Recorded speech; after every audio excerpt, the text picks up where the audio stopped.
আপনারা কোনো না কোনো সময় এক্সটার্নাল ড্রাইভ ব্যবহার করেছেন, এমনকি আমি নিজেও ইউজ করেছি।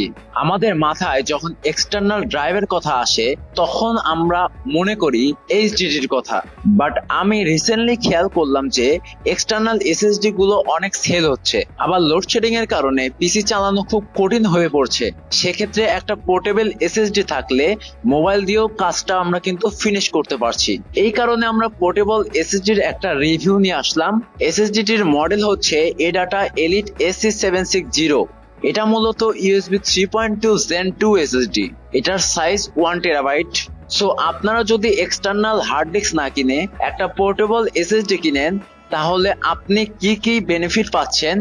আর আপনারা সবাই হয়তো জানেন হার্ড ডিস্কের চেয়ে এসএসডির স্পিড তুলনামূলক অনেক বেশি থাকে এবং এই এসএসডি গুলো টাকার অঙ্কে প্রকাশ করলে ভ্যালু ফর মানি হবে কিনা সেগুলোই এক্সপ্লেন করব। তো চলুন শুরু করা যাক আজকের ভিডিও। সো বক্স কন্টেন্টে থাকছে একটি type C to type A cable এবং USB type C to type C cable, এবং দুইটা কেবলে অনেক কোয়ালিটিফুল।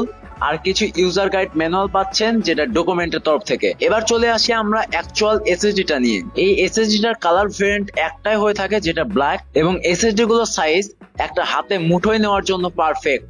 বুঝতে পারছেন এসএসডিটা কত ছোট, এবং এসএসডিটির ডিজাইন অনেকটা কিউট টাইপের। তো এই পোর্টেবল এসএসডিটা যেহেতু একটা ছোট টাইপের, তো আপনারা বিভিন্ন প্যান্টের পকেটে নিয়েও ক্যারি করতে পারবেন। আর এটা তো মোবাইলে ইউজ করা যায়, সো আউটডোর অথবা ইনডোর বিভিন্ন প্রয়োজনে কাজ করতে পারছেন। পাশাপাশি লোডশেডিং হলে মোবাইল দিয়েও কাজ করতে পারছেন, সো নো টেনশন। আর এই পোর্টেবল এসএসডি গুলো হার্ড ডিস্কের চেয়ে অনেক ফাস্ট। যারা এসএসডি এবং হার্ড ডিস্কের পার্থক্য বোঝেন না তারা আই বাটনে ক্লিক করে ভিডিওটা দেখে আসতে পারেন। সো দামের কথা চিন্তা করলে এটার প্রাইস অ্যারাউন্ড 12,000 টাকা। সেই সাথে এর নিচের ভার্সন যেমন 500 জিবি, 250 জিবি অথবা 128 জিবি ভেরিয়েন্ট গুলোর প্রাইস তো কম থাকছে। অর্থাৎ স্পেস যত বেশি হবে প্রাইস ঠিক ততই বেশি হবে। আর এই এসএসডি তে USB 3.2 পোর্ট থাকাতে স্পিড তো বেশি থাকছে।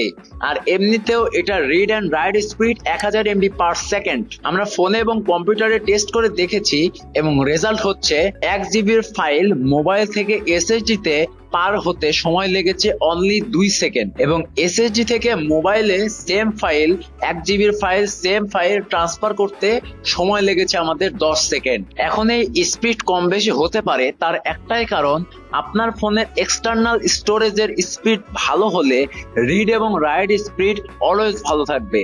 আর আপনার ফোনের এক্সটার্নাল স্টোরেজের স্পিড যদি কম থাকে তাহলে আপনারা পোর্টেবল এসএসডি রিড এবং রাইট স্পিড অবশ্যই কম হবে। আর কম্পিউটারের ক্ষেত্রে আমরা রিড এবং রাইট স্পিড টেস্ট করেছি বেঞ্চমার্কের মাধ্যমে। এসএসডি বেঞ্চমার্কে সিকোয়েন্সিয়াল রিড স্পিড ছিল 888 MBPS এবং রাইট স্পিড ছিল 733 MBPS। তো সবশেষে প্রাইস হিসাবে ভ্যালু ফর মানি বলা যায় অ্যাজ এ পোর্টেবল এসএসডি। আর Adata অফিসিয়ালি ডিস্ট্রিবিউটর বাংলাদেশে গ্লোবাল ব্র্যান্ড। আর এই এসএসডি প্যাকেটে আপনারা যদি গ্লোবালের স্টিকার অথবা গ্লোবালের একটা প্রুফ না থাকে তাহলে ওইটা 100% ডুপ্লিকেট, ওইটা নেওয়া থেকে বিরত থাকবেন। সো এই বিষয়টা নজর রেখে আপনারা যে কোনো পোর্টেবল এসএসডি সিলেক্ট করতে পারেন। কেমন লাগলো ভিডিও কমেন্টে জানাতে ভুলবেন না, এবং চ্যানেল নতুন হয়ে থাকলে সাবস্ক্রাইব করে আমাদের পাশে থাকবেন। সবাই ভালো থাকবেন, ধন্যবাদ।